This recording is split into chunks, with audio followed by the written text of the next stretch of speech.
Yang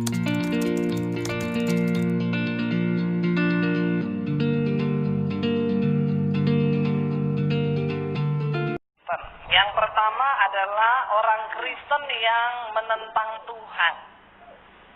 Ada orang Kristen yang menentang Tuhan? Ada. Ya, di tempat ini ada? Haleluya. Tidak ada yang mengaku. Orang Kristen yang menentang Tuhan loh. Emang ada, Bu? Ada, saudara. Ciri-cirinya apa? Coba kita lihat sama-sama di dalam Roma 10 ayat yang kedua. Roma 10 ayat yang kedua sampai ayat yang ketiga. Kita akan lihat sama-sama. Apa kata firman Tuhan tentang jenis tipe yang begini ini? Roma 10 ayat yang ketiga, ya ayat 2 dan 3 berkata begini. Sebab aku dapat memberi kesaksian tentang mereka. Ini kata Rasul Paulus. Bahwa mereka sungguh-sungguh giat apa? Untuk Allah. Tetapi tanpa pengertian yang benar. Ayat yang ketiga baca sama-sama. Ayat yang ketiga, sebab oleh karena mereka tidak mengenal kebenaran Allah dan oleh karena mereka berusaha untuk mendirikan kebenaran mereka sendiri, maka mereka tidak takluk kepada kebenaran Allah. Orang Kristen tidak mengenal Tuhan dan kebenarannya. Hidup mereka menentang kebenaran firman Tuhan. Dan tadi ayat yang ketiga bilang apa? Mereka berusaha mendirikan apa? Kebenarannya sendiri. Standar Tuhan dan standar manusia itu berbeda. Nah, waktu kita masuk dalam dimensi Tuhan, itu berarti kita harus menyelaraskan standar kita sesuai dengan standar Tuhan. Kenapa saudara datang ke gereja? Supaya saudara mendengarkan kebenaran firman Tuhan. Supaya lambat laun kita punya kebenaran diri itu mulai terkikis lalu digantikan dengan kebenaran Tuhan. Jangan jadi jemaat yang menentang Tuhan. Itu mendatangkan murka Tuhan atas hidup kita. Makanya ada orang-orang yang telepon konseling sama saya, Bu, saya sama suami sudah tidak cocok. Kenapa? Suami saya kasar, Bu, dia selingkuh, Bu, apa yang harus saya lakukan? Kalau kamu datang kepada saya dan bertanya seperti itu, maka saya akan kasih standar Tuhan. Mau tahu standar Tuhan untuk menghadapi suami yang seperti itu? Hai istri, jika ada seorang suamimu yang tidak bertobat, belum mengenal kebenaran, maka seorang istri yang sudah mengenal kebenaran harus memenangkan suaminya itu tanpa perkataan, hanya dengan perbuatan. Supaya suaminya melihat bagaimana saleh dan sucinya kelakuan istrinya, lalu dia tertarik untuk mengenal Tuhan. Lalu dia bilang begini, kayak itu Bu, nggak ada cara lain.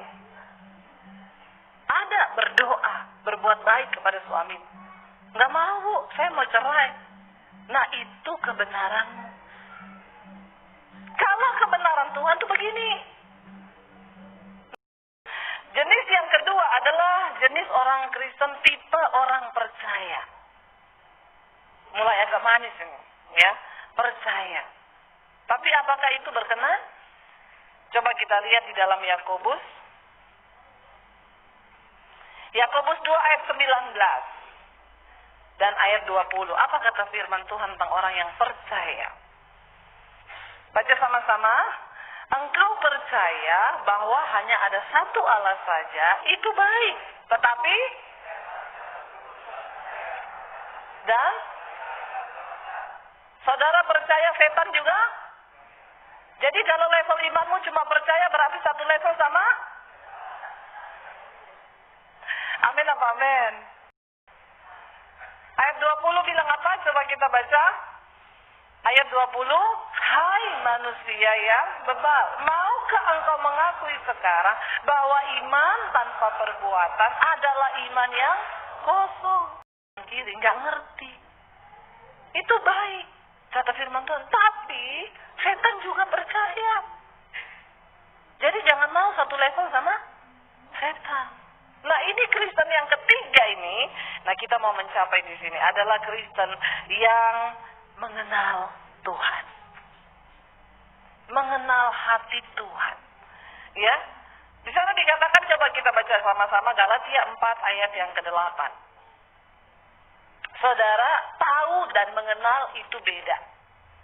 Ada banyak orang Kristen tahu tentang Tuhan, Tapi hanya sedikit yang mengenal Tuhan. Kalau tahu itu cuma tahu, tapi mengenal itu punya hubungan. Ya, coba kita lihat Galatia 4 ayat yang ke-8, baca sama-sama. 1, 2, 3. Dahulu ketika kamu tidak mengenal Allah, kamu memperhambakan diri kepada Allah-Allah yang pada hakikatnya bukan Allah. Ya. Lalu ayat yang ke-9 bilang apa? Tetapi sekarang setelah kamu mengenal Allah, atau lebih baik sesudah kamu dikenal Allah, bagaimanakah kamu berbalik lagi kepada roh-roh dunia yang lemah dan miskin dan mau mulai memperhambakan diri lagi kepadanya? Orang yang sudah mengenal Allah tidak lagi melakukan perbuatan-perbuatan mengikuti roh-roh dunia yang miskin itu.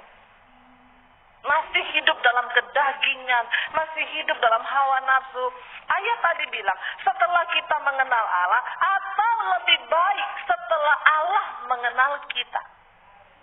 Karena banyak orang ngaku-ngaku mengenal Tuhan, padahal tidak dikenal Tuhan.